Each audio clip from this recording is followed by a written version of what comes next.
యోహాను సువార్త 14వ అధ్యాయం 6వ వచనం. యేసు నేనే మార్గమును సత్యమును జీవమును అని చెప్పెను. లోకములో వేరే ఇంకొక మార్గము లేదు. లోకము దేవుని వాక్యాన్ని మార్చలేదు. సత్యం మాట్లాడుటకు ఆయన తన జీవితాన్ని ఇచ్చాడు. నేనే మార్గము మరియు సత్యము అని ఆయన చెప్తూ ఉన్నాడు. నీవు సత్యము నుండి తప్పిపోయినట్లయితే జీవితంలో తప్పిపోతావు. ఒకసారి ఒక కుటుంబము ఒక క్రొత్త నగరానికి వెళ్ళింది. ఆ కుటుంబంలోని ఒక యవనస్తుడు బట్టలు కొనాలనుకున్నాడు. బట్టల అమ్ముటలో సత్యమును చెప్పేవారు కలిగిన మంచి దుకాణాన్ని నాకు చూపించు అని అతడు అడిగాడు. మన దుకాణాలు ఎంత మోసకరమైనవో నీకు తెలియనా? కొన్ని సంవత్సరాల క్రిందట నేను నగరమును వదిలిపెట్టుచు ఒక కోటు కొరకు వస్త్రమును కొనవలసిన అవసరం ఏర్పడింది. చెన్నైలోని మూర్ మార్కెట్కు వెళ్ళాను. వారు నన్ను మర్యాదగా చూచి మంచి వస్త్రం అని చెప్పి నాకు అమ్మారు. అయితే నా దర్జీ అది మోసపు దుకాణం అని చెప్పాడు. అది ఒక్క ఉతుకునకు కూడా నిలవదు అని చెప్పాడు. దర్జీ సరిగానే చెప్పాడు. ఆ కోటు ఒక్క ఉతుకునకు నిలవలేదు. నీ జీవిత భాగస్వామిని ఎంచుకున్నప్పుడు సత్యం మాట్లాడు కుటుంబాన్ని నీవు వెదకాలి. మన దేశంలో వివాహ విషయంలో ఎంతో మోసమున్నది. మానసిక రోగములున్న కుమార్తెల విషయము బయట పెట్టకుండా వివాహం జరిపించుటకు ప్రజలు ప్రయత్నిస్తారు. ఒక మనిషి గురుడితనంలోనికి వెళ్ళుట నాకు తెలియను. ఈ విషయాన్ని బయట పెట్టకుండా అతడు వివాహం చేసుకున్నాడు. ఇది లోకం. నేనే సత్యము, నన్ను విశ్వసించు, నేను మిమ్మల్ని నిత్య జీవంలోనికి, ఆరోగ్యము మరియు సమాధానము కలిగిన పరిపూర్ణమైన జీవితంలోనికి నడిపిస్తాను అని యేసు చెప్పుచున్నాడు. ఆయన నిన్ను నిత్య జీవంలోనికి నడిపించును. ఇతరులను ఎందుకు నమ్మాలి?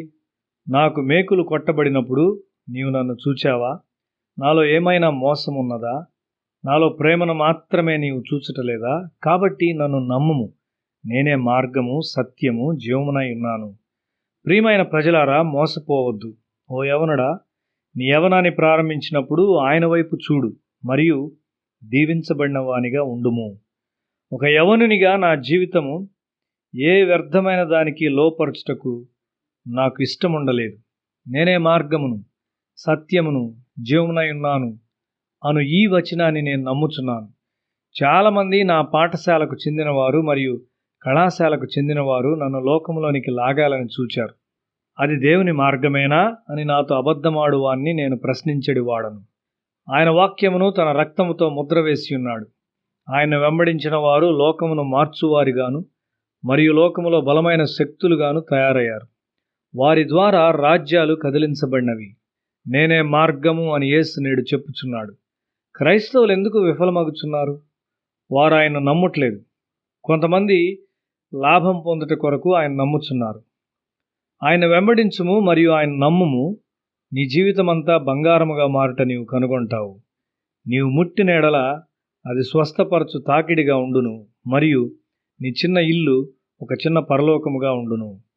ఆయన సత్యమును నీవు వెంబడించినట్లయితే నీ పిల్లలను చూచి నీవు ఆశ్చర్యపడతావు. ఏంటి, వీడు నా కుమారుడు కాడా? వీడు ఒక బలమైన శక్తిగా తయారగుట చూచుట ఎంత ఆశ్చర్యము! హిందూ పురాణాల్లో హరిశ్చంద్రుని గూర్చిన ఒక కథ ఉన్నది. అతడు తన మాట ప్రకారం జీవించే రాజుగా కథ చెప్పుచున్నది. హరిశ్చంద్రుడు ఎవరు? అతడు సత్యం మాట్లాడేవాడు. నిరాశ ఓటమి లేని నిత్య జీవమునకు నిన్ను తీసుకుని వచ్చు సత్యము ఎక్కడ ఉన్నది? యేసులో ఓటమి లేదు. నేనే మార్గం అని యేసు చెప్పినప్పుడు మనము దాన్ని నమ్మాలి. ఆయనలో నీవు కోరునవన్నీ నీవు కనుగొంటావు. అది బంగారము లేక వెండి కాదు. బంగారము మరియు వెండి వలన ఉపయోగం ఏమిటి? విస్తారమైన బంగారము మరియు ఘనమైన వస్త్రములు గల ఒక స్త్రీని నేను ఎరుగుదును. ఆమె చనిపోతూ ఒకసారి తన కన్నులతో వాటిని చూడాలని ఆమె కోరింది. వాటి వైపు వాంఛతో చూస్తూ ఆమె ప్రాణం విడిచింది. ఆమెకు ఒక అందమైన కుమార్తె ఉన్నది. ఆ తల్లి యేసు యొక్క సత్యమును ఎన్నడూ ఆమెకు చెప్పలేదు. కుమార్తె తన జీవితంలో ఎంతో బాధపడింది. అదంతా సత్యము లేకపోవటను బట్టియే. సత్యము నేర్పిన కుటుంబంలో నేను చూచాను. సంక్షోభం వచ్చినప్పుడు ఆ పిల్లలు తల్లిదండ్రుల కొరకు ప్రార్థించారు. వారు ప్రార్థించి జీవితం పొడిగించబోవటం చూచారు. క్రీస్తులో తప్పిపోవటం లేదు. ఆయన సత్యము మరియు ఆయనలో జీవము ఉన్నది. నీవు సత్యమును కోరుకున్నట్లయితే నీవు జీవమును కూడా ఎంచుకొనుచున్నావు.